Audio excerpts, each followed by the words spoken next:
Kloter pertama calon jemaah haji untuk embarkasi Sumsel akan diberangkatkan dari Bandara SMP 2 menuju Jeddah pada 2 September siang. Tahun ini ada 5.040 jemaah haji Sumsel akan diberangkatkan melalui 13 kloter. Kepala Kantor Wilayah Kementerian Agama Sumsel Hambali menjelaskan, sesuai jadwal pemberangkatan, kloter perdana embarkasi Palembang berisi jemaah calon haji asal Kabupaten Oki, KBIH Al-Hikmah dan Mandi sebanyak 450 orang. Ditambah 1 pendamping haji daerah dan 5 petugas kloter. Mereka akan masuk asrama haji pada 1 September. Selama berada di asrama haji yang berlokasi di Jalan Kolonel Haji Barlian, seluruh jemaah menjalani masa karantina dan wajib mengikuti rangkaian kegiatan yang disiapkan PPIH embarkasi setempat.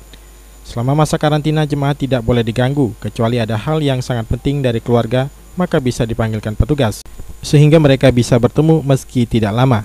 Kloter 1 akan diberangkatkan pada tanggal 2 September 2014, lebih kurang pukul 13.30, dan masuk asramanya mulai tanggal 1 September 2014. Jadi sehari sebelum keberangkatan, jamaah haji sudah kita karantina sehari.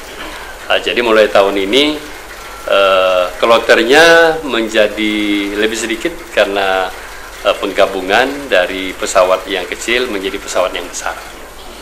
Kalau dulu kita sampai 18 kloter, tapi karena pesawatnya besar menjadi 3. Juli Sumban Gaul, PAL TV.